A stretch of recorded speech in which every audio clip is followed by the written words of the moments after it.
Welcome everyone. I am Ms. Priyam Sharma and today we will start with class 8 geography chapter number 1, that is resources. Now the complete class 8 geography focuses on types of resources. In the first chapter we will be understanding what are resources, basic of resources and basic classification of resources. Now when we try to understand basic question, what are resources and why are they important, we can say anything of use for us is a resource. For example, water is a resource because we use water. Similarly, I can say paper, book, textbooks, vegetable, all these things are resources because we use them in our daily life one way or the other.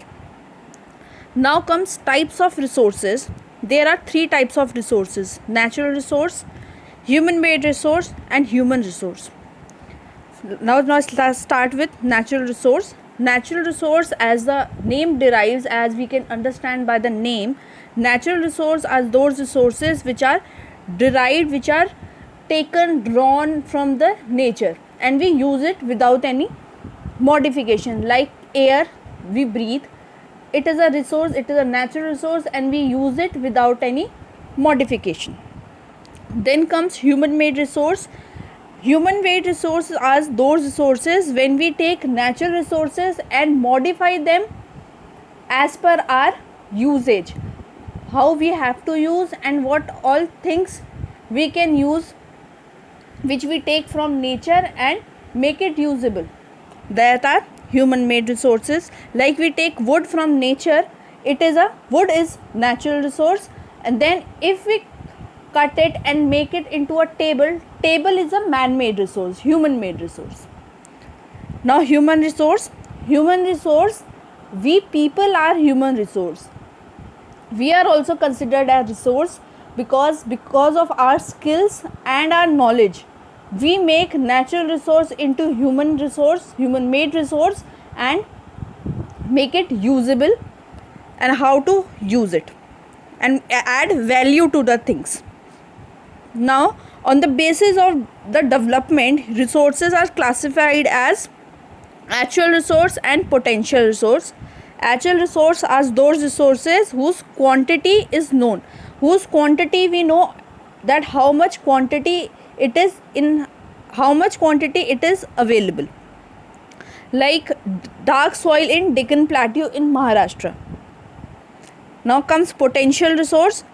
Potential resources are those resources whose entire quantity may not be known and we are not using that resource in our present time. We might be using it in our future. We know that the resource is there, but we don't know the quantity and we are not using that in our present time. For example, uranium in Ladakh is a potential resource. We know that uranium is available, it is there in Ladakh, but we don't know its proper quantity and we are not using it at the present time. We might be using it in our future. Now on the basis of the origin, resources are classified as abiotic resource and biotic resource. Abiotic resource are those resources which are non-living things of the nature, and biotic resources are those resources which are living things. Like abiotic resources are soil, rocks and minerals, and biotic are plants and animals. Now on the basis of their distribution, where they are available, resources are classified into two parts: ubiquitous resources and localized. Ubiquitous are those resources which are available everywhere, which are found everywhere, like air we breathe. And localized, as the word it is localized, it is in certain place, it is not available all over the earth. Like copper, iron ore, petrol, they are available at certain places. Now on the basis of their stock, resources are classified as renewable resources and non-renewable resources. Renewable resources are those resources which can be renewed, replenished quickly. They don't get finished, like solar energy, wind energy. and non-renewable resources which is in limited stock and can be exhausted, and it will take thousands of years to get it renewed. If it is finished, it will get thousands of years to get renewed, like coal and petroleum. If we finished all the coal available on the earth's surface, then it will take thousands of years to make the coal.